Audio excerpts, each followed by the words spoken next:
Hello everyone, welcome to my channel. मैं हूं मनोज शर्मा और आज की क्लास में हम करने जा रहे हैं क्लास 12th का चैप्टर रिटायरमेंट ऑफ पार्टनर आगे कंटिन्यू, जिसको हम टीएस ग्रेवाल टेक्स्ट बुक से कर रहे हैं। काफ़ी अच्छा क्वेश्चन है। इसमें भी जो रिटायरिंग पार्टनर है वो ड्यूरिंग द ईयर में ही रिटायरमेंट ले रहा है, लेकिन यहाँ पर एक अच्छा पॉइंट है कि फर्म ने अपने फाइनेंशियल अकाउंट्स भी उस डेट को क्लोज कर दिए, तो हमें जो एस्टिमेटेड प्रॉफिट की रिक्वायरमेंट नहीं होगी। जितना फर्म ने फाइंड आउट प्रॉफिट किया वो ऑल पार्टनर को डिस्ट्रीब्यूट होगा। मैं क्वेश्चन रीड करता हूं, आप देखिए। लिखा हुआ है योगेश, नरेश एंड प्रवेश वर partners in A firm sharing profit in the ratio of 2:1। तीन पार्टनर है, योगेश, नरेश और प्रवेश। तीनों का प्रॉफिट शेयरिंग रेशियो दे रखा है। Naresh retired on 1 October 2022. In terms of the partnership deed, financial statements were prepared as on date of retirement and profit was determined as ₹7,20,000. Firm का profit उस डेट को, जिस डेट को नरेश रिटायर हुआ है हमारे यहाँ से, 7,20,000 आया है। आगे लिखा है pass the journal entry for distribution of profit for the period. इस पीरियड के प्रॉफिट को डिस्ट्रीब्यूट करने की जर्नल एंट्री पास करनी है। Number 2, pass the journal entry if loss of ₹3,60,000 was incurred. यदि लॉस हो जाए तब कैसे करते हैं? तो दोनों केस हैं, एक केस में प्रॉफिट आया हुआ है, एक केस में लॉस है, तो दोनों की एंट्री करके दिखाते हैं। चलो अभी पहले करते हैं केस फर्स्ट। तीन पार्टनर दे रखे हैं, योगेश, नरेश और प्रवेश। नोट करो 2:1। नरेश रिटायर्ड हो रहा है 1 October 2022 को और फर्म ने अपने प्रॉफिट फाइंड आउट कर लिया उस डेट को, ये रे। तो जब कभी भी फर्म अपने प्रॉफिट फाइंड आउट कर लेगी at the time of retirement of partner, तो कभी भी P&L सस्पेंस या गेनिंग रेशियो की रिक्वायरमेंट नहीं है। सिंपल प्रॉफिट तीनों पार्टनर में डिस्ट्रीब्यूट हो जाएगा। डेट डाल दो यहाँ 2022 और यहाँ लिख दो October 1। देखो अब आप profit and loss appropriation account याद करो। जब भी प्रॉफिट देंगे तो कौन से अकाउंट से देंगे? Profit and loss appropriation account से। Profit and loss appropriation account दे रखा है, इसको तो करो डेबिट, पार्टनर को करो क्रेडिट, क्योंकि उनको प्रॉफिट देना है। जब भी कैपिटल अकाउंट इंक्रीज होंगे तो याद रखना क्रेडिट होंगे, और जब उनको डिक्रीज करना हो कैपिटल को किसी रीजन से तो डेबिट होंगे। तो यहां लिखो योगेश कैपिटल अकाउंट, और दूसरा लिखो नरेश कैपिटल अकाउंट, और तीसरा करो यहां पर प्रवेश कैपिटल अकाउंट। क्लियर है? अब ये तीनों को डिस्ट्रीब्यूट करेंगे कौन सी रेशियो में? इस रेशियो में करते हैं। तो एक का तो आ रहा है 1,44,000 लिख लो, ऐसे ही दूसरे का आएगा 2,88,000। तो उन दोनों के तो रेशियो इक्वल है, तो इक्वली प्रॉफिट भी आएगा 288। फिर भी यहाँ इनकी कैलकुलेशन दिखाते हैं कैसे आया। ये रहा टोटल, लिखो 7,20,000 इनटू करो उसका शेयर 2/5 करोगे तो इतना आ जाएगा। ऐसे इसका लिखो 7,20,000 और इनटू कर दो यहाँ पर 2/5, दोनों का सेम आएगा। 7,20,000 इनटू कर दो 1/5, ये आ गया, ये इसका आ गया। अब यहाँ इसकी नरेशन पास कर देते हैं। नरेशन में लिख दो profit share of each partner credited to their capital account. चलो जी, ये तो बन गई नरेशन। क्लियर हो गया? ये साथ में बल भी ये भी लिख दो इन प्रॉफिट शेयरिंग रेशियो। चलो ये तो बन गई नरेशन। क्लियर हुआ? ये तो बन गया इसका फर्स्ट पार्ट। करते हैं इसका केस सेकंड। केस सेकंड के अंदर देखो लॉस दिखा रखा है। पार्टनर तो वही है, योगेश, नरेश और प्रवेश, और नरेश रिटायर हो रहा है इस डेट को 1 October को। हमने इस डेट को अपने फाइनेंशियल अकाउंट क्लोज करे तो फर्म को कितना हो गया? लॉस दिख रहा है 3,60,000। अब ये पार्टनर में डिस्ट्रीब्यूट होगा। आपको याद हो मैंने आपको बता रखा है, जब भी पार्टनर कैपिटल अकाउंट को इंक्रीज करते हैं तो प्रॉफिट होगा तो उनके कैपिटल इंक्रीज होंगे तो क्रेडिट करते हैं, और लॉस होगा तो डेबिट। तो कैपिटल अकाउंट तो डेबिट करो तीनों के। लिखो यहां पर योगेश कैपिटल अकाउंट, और दूसरा करो नरेश कैपिटल अकाउंट, और तीसरा करो प्रवेश कैपिटल अकाउंट, और क्रेडिट में लिख देंगे यहां पर 2 profit and loss appropriation account. जब भी फर्म प्रॉफिट अपने फाइनेंशियल अकाउंट क्लोज कर देगी तो याद रख लो P&L सस्पेंस नहीं आएगा। P&L सस्पेंस तभी आएगा जब हम एस्टिमेटेड प्रॉफिट को बेस बनाएं। यदि हमने अकाउंट अपने क्लोज कर दिए तो सिंपल है P&L एप्रोप्रिएशन अकाउंट आएगा, वहीं से ट्रांसफर होगा, प्रॉफिट हो या लॉस हो। Profit and loss appropriation account. चलो जी, कितना अमाउंट दे रखा है वो लिखो। 3,60,000 का लॉस दे रखा है, लिख दो।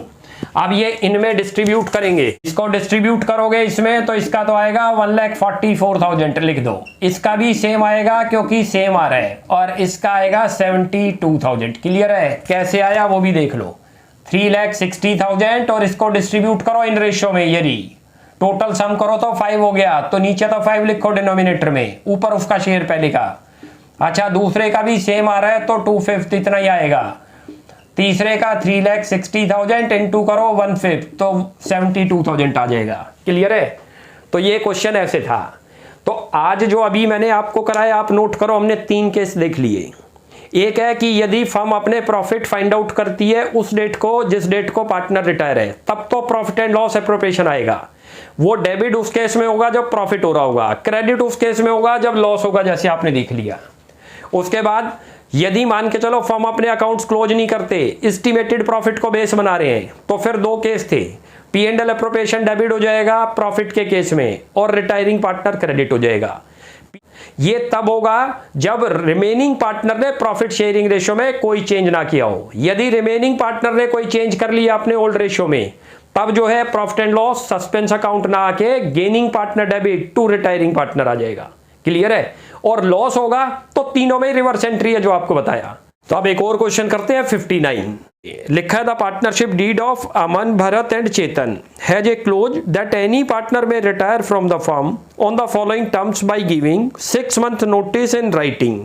यानी कि कोई भी पार्टनर रिटायर होगा तो उसको 6 मंथ बिफोर जो है नोटिस देना होगा फर्म को कि मैं इस डेट को रिटायर होने जा रहा हूं। The retiring partner shall be paid, और रिटायरिंग को क्या पेड होगा? The amount standing to the credit of his capital account and current account. जो उसके कैपिटल अकाउंट में और करंट अकाउंट में बैलेंस होंगे वो रिटायरिंग को पे ऑफ करेंगे। इसका मतलब यहां पर जो है फिक्स्ड कैपिटल है, तभी 2 अकाउंट मेंटेन हो रहे हैं। B point, his share of profit to the date of retirement calculated on the basis of average profit of the 3 preceding completed year if he retire in between the year. यदि कोई partner year के बीच में retire होगा, यानी कि कोई भी partner during the year, between the year का मतलब है अकाउंटिंग ईयर क्लोज होने से पहले कोई रिटायर होगा, तो उसको लास्ट के 3 ईयर की एवरेज बनाई जाएगी प्रॉफिट की, उसके बेस पे उसका प्रॉफिट दिया जाएगा जिस डेट को वो रिटायर होगा वहां तक का। His share of goodwill of the firm calculated on the basis of 1.5 times or the average profit of the 3 preceding completed year। यानी कि हमें गुडविल फाइंड आउट करनी है। पहले गुडविल फाइंड आउट होगी एवरेज प्रॉफिट को बेस बनाकर, into number of year purchase दे रखे हैं 1.5, 1.5 का मतलब 1.5, उससे मल्टीप्लाई करेंगे, जो वैल्यू आएगी उसमें रिटायरिंग का शेयर निकाल लेंगे। दे रखा है asset shall be revalued and liability reassessed. Assets और लायबिलिटी का रिवैल्यूएशन होगा। Retiring partner will get his share in the gain and will beer loss if any. यदि रिवैल्यूएशन से कोई प्रॉफिट और लॉस होगा तो उसमें भी रिटायरिंग को शेयर लेना पड़ेगा। Chetan gave notice on 31 March 2022 to retire with effect from 30 सितंबर 2022। चेतन ने जो है नोटिस दे दिया फर्म को बिफोर 6 मंथ पहले कि वो सितंबर में रिटायर हो जाएगा 22 को, यानी कि बिटवीन द ईयर हो रहा है, ड्यूरिंग द पीरियड। तो 6 मंथ का प्रॉफिट फाइंड आउट होगा। On that date, the balance of his capital was 1,60,000। उसके कैपिटल अकाउंट में बैलेंस तो दे रखे हैं 160, and is current account balance वो डेबिट बैलेंस है, ध्यान रखना। डेबिट बैलेंस का मतलब ये एसेट साइड में दिखा रखा होगा current account. Profit for the 3 preceding completed year were 45,000 first year का है, सेकेंड ईयर का 30,000, थर्ड ईयर का 24,000। Revaluation of assets and reassessment of liability resulted neither gain और लॉस। ना तो लॉस हुआ ना प्रॉफिट हुआ रिवैल्यूएशन से। तो खाली 2 ही वर्क कर रहे हैं हमने, एक तो उसका प्रॉफिट फाइंड आउट करना है 6 मंथ का, एक गुडविल में उसका share. What amount is due to Chetan in accordance with the partnership agreement। तो चेतन को कितना पे करना है वो फाइंड आउट करना है। देखो कैसे करेंगे, यहां पर आ जाओ आप। एक उसका करंट अकाउंट बना लेंगे, एक उसका कैपिटल अकाउंट बना देंगे। वर्किंग नोट में पहले तो एवरेज प्रॉफिट निकाल लो, पहले वर्किंग नोट का काम कंप्लीट करते हैं। सबसे पहले एवरेज प्रॉफिट बना दो, जितने साल के प्रॉफिट दे रखे हैं लिख दो। 3 साल के प्रॉफिट दे रखे हैं हमें क्वेश्चन में। एक दे रखा है आपको 45,000, 30 और 24। 45,000, उसके बाद दे रखा है 30,000, उसके बाद दे रखा है 24,000, और it will be divided by 3। ये 3 साल के प्रॉफिट गिवन है, इसको डिवाइड कर देंगे 3 से, टोटल करते हैं तो 40 और 30 70 90 99,000 आ रहा है ये, और इसको डिवाइड करोगे 3 से तो कितना आ गया ये 33,000। It is the average profit. याद रख लेना, जो बेस बनेगा चेतन का प्रॉफिट फाइंड आउट करने में और चेतन की गुडविल फाइंड आउट करने में। अब चेतन का शेयर निकाल लो, यहां प्रॉफिट शेयर ऑफ चेतन। चलो जी, कितना प्रॉफिट आया हुआ है, ये तो पहले तो प्रॉफिट लेंगे। इनटू करेंगे, ये एस्टिमेटेड प्रॉफिट है जिसको बेस बनाना है, इनटू करो चेतन का शेयर 1/3, तो जितने टाइम पीरियड चेतन ने वर्क किया, 6 मंथ वर्क किया तो 6 मंथ का आ जाएगा। अब आप इसको डिवाइड कर दो, ये बनता है 5500, करोगे तो 5500, it is the share of profit of Chetan. अच्छा, अब एक वर्क तो हमारा ये हो गया, अब आपको गुडविल फाइंड आउट करनी है चेतन की, लेकिन उससे पहले फर्म की गुडविल चाहिए, तो यहां लिखो गुडविल ऑफ द फर्म, पहले वो बना लो। वो कैसे बनेगी, लिखी हुई है, goodwill of the firm, average profit को बेस बनाना है, कितना था 33,000, और इनटू जो आपको दे रखा है पीरियड 1.5, 1.5 का मतलब 1.5, तो इससे मल्टीप्लाई करोगे तो आ जाएगा 49,500। ये क्या चीज आ गई, goodwill of the firm I है, ध्यान रख लेना। अब इसमें चेतन का शेयर निकाल लो, यहां लिखो Chetan share in goodwill, total goodwill लिख दो जितनी निकाली, 49,500 गुडविल आई है, याद रखना, इनटू कर दो चेतन का शेयर, तीनों के शेयर दे नहीं रखे तो इक्वल है, करोगे तो इसको एक तो ये 1 पे गया, 6 पे गया 5, 16,500 चेतन का शेयर आ गया। हमें दो ही तो चीज चाहिए थी, एक तो उसका प्रॉफिट कितना मिलेगा उसको 5,500 और गुडविल, और ये गुडविल कौन देगा ये भी याद रख लेना, दो पार्टनर देंगे, कौन सी रेशियो में, गेनिंग रेशियो, क्योंकि यहां पर न्यू रेशियो का कोई जिक्र नहीं, तो गेनिंग रेशियो ओल्ड के इक्वली आएगी, तो गेनिंग में डिस्ट्रीब्यूट हो जाएगी।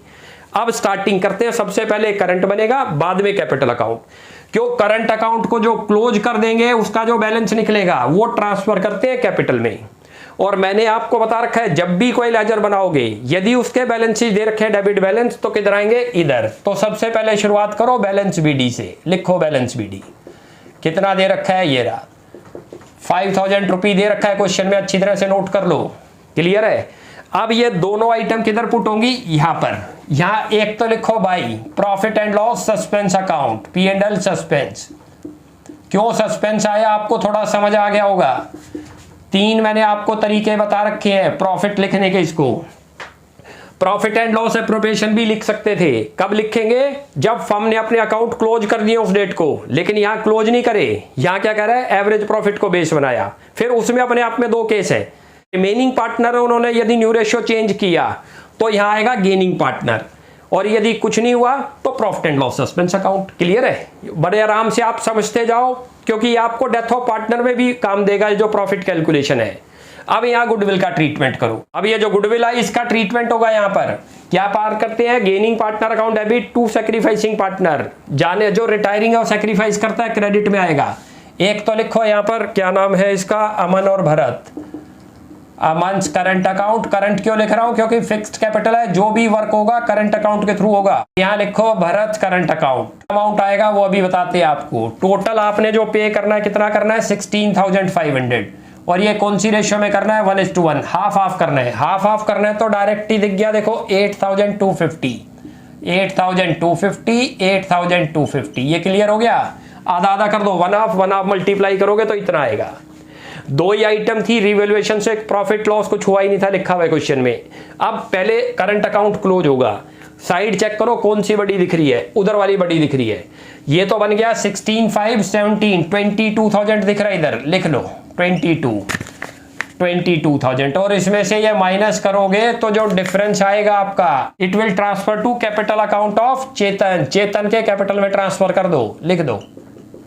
सबसे पहले करंट अकाउंट को क्लोज करते हैं और जो बैलेंस आएगा कहां ट्रांसफर करते हैं उसको, उसके कैपिटल अकाउंट में। ये बैलेंसिंग फिगर आई है, ध्यान रख लेना, आराम से समझ आ गया होगा। जब भी अकाउंट बनाएंगे पहले बीडी लिखते हैं, हमेशा रटना मत कि इधर ही लिखना है। इधर कौन से बैलेंस लिखते हैं, क्रेडिट, मैंने कई बार रिपीट है, क्लियर करंट अकाउंट के आगे लिखा था डेबिट बैलेंस, तो किधर आ जाएगा डेबिट। कुछ नहीं लिखा होगा तो समझ लेना क्रेडिट बैलेंस है, उनको बोलते हैं फेवरेबल बैलेंस, तो इधर आएंगे। जैसे कैपिटल के आगे कुछ नहीं लिखा कि डेबिट है क्रेडिट, तो हमेशा किधर लेंगे, क्रेडिट साइड। अब कैपिटल अकाउंट बना रहे हैं तो इसका भी ब्रॉड डाउन लिखना होगा। क्वेश्चन में से देखो कितने का दे रखा है, कैपिटल अकाउंट दिखा रखा है 1,60,000, बाई बैलेंस बीडी लिखो। मैंने देखा इधर नहीं लिखा, क्यों, इसके आगे कुछ नहीं लिखा था, तो हम हमेशा क्या मानेंगे, वो क्रेडिट बैलेंस है, क्योंकि कैपिटल हमेशा किधर दिखते हैं, लायबिलिटी, लायबिलिटी के बैलेंस कौन से होंगे, क्रेडिट। तो यहां लिख दो बाई बैलेंस बीडी, कितना अमाउंट है 1,60,000। कैपिटल अकाउंट में एक ही आइटम आएगी, ध्यान रख लेना, कौन सी आएगी, ये फिक्स्ड कैपिटल में हम जो वर्क कैपिटल में करते थे, यदि फिक्स्ड कैपिटल होगी तो वो सारा वर्क आपको ऊपर करंट अकाउंट में करना होता है। अच्छा, क्योंकि ये रिटायर है तो इसका अकाउंट क्लोज करना है, इसको पे ऑफ करना है या इसको लोन में ट्रांसफर करना है। इसमें हमने कुछ पे नहीं करा तो लोन में ट्रांसफर करेंगे, तो करंट अकाउंट के बैलेंस को भी यहां ले आओ। यहां पर लिखो बाई चेतन्स करंट अकाउंट, कितना अमाउंट है 17,000। टोटल करो अब कितना आ गया 1,77,000 आ गया। और क्वेश्चन में कुछ भी मेंशन नहीं है कि उसको पे ऑफ करा या नहीं, तो लोन में ट्रांसफर कर देंगे। चेतन्स लोन अकाउंट, क्लियर हो गया। काफी अच्छा क्वेश्चन था ये, सिंपल है। सारा वर्क करंट अकाउंट में करो, करंट अकाउंट को क्लोज करो और कैपिटल में ट्रांसफर कर लो उसी पार्टनर के। कैपिटल का पहले बैलेंस बीडी लिखो और करंट से जो आया, फिर जो ड्यूज बन गया उसकी तरफ आज इतना ड्यूज बन गया, ड्यूज का मतलब हमने उसे देना है। अच्छा, जब तक देंगे नहीं तब तक कहां लिख देंगे उसको, लोन अकाउंट में। तो आज हमारा अब ये 59 क्वेश्चन कंप्लीट हो गया। अब इस चैप्टर का खाली एक क्वेश्चन बच गया 60, वो नेक्स्ट क्लास में कंप्लीट कर लेंगे और अगली क्लास से फिर नया chapter start, death of partner. तो नेक्स्ट क्लास में मिलते हैं, तब तक के लिए बाय बाय।